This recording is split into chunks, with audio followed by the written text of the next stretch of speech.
നല്ല സിമ്പിളായിട്ടുള്ള റെസിപ്പി നോക്കാം. ആദ്യം തന്നെ പാൻ എടുത്തിട്ട് അതിലേക്ക് കുറച്ച് എണ്ണ ഒഴിച്ച് കൊടുക്കുന്നുണ്ട്. പിന്നെ ഇതിലേക്ക് കട്ട് ചെയ്ത് വെച്ചിട്ടുള്ള സവാളയും ആവശ്യത്തിന് ഉപ്പിട്ട് നല്ല രീതിക്കൊന്ന് വഴറ്റി കൊടുക്കുക. പിന്നെ ഇതിലേക്ക് ഇഞ്ചിയും അതേപോലെ പച്ചമുളകും ചെറിയ പീസായിട്ട് കട്ട് ചെയ്തിട്ട് അതും ആഡ് ചെയ്ത് കൊടുക്കുക.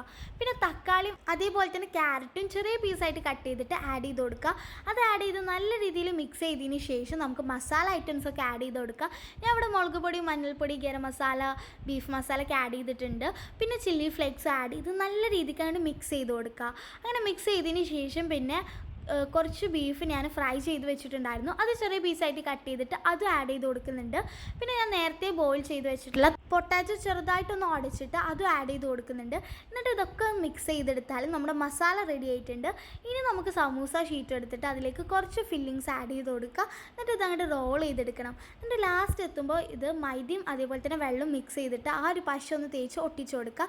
ഇതേപോലെ എല്ലാതും സെറ്റ് ചെയ്തതിന് ശേഷം രണ്ട് സൈഡിലും ഈ മൈദൻ്റെ പശ ആക്കി കൊടുക്കുക. എന്നിട്ട് പിന്നെ ഇതിലേക്ക് സേമി ഇട്ടിട്ട് നല്ല രീതിയിൽ ഇങ്ങനെ ഫ്രൈ ചെയ്തെടുത്താൽ നമ്മുടെ ഐറ്റം റെഡി ആയിട്ടുണ്ട്. അപ്പോൾ എല്ലാവരും ഒന്ന് ട്രൈ ചെയ്ത് നോക്കുക. ഏതായാലും നെക്സ്റ്റ് പാർട്ടിൽ കാണാം. ബൈ.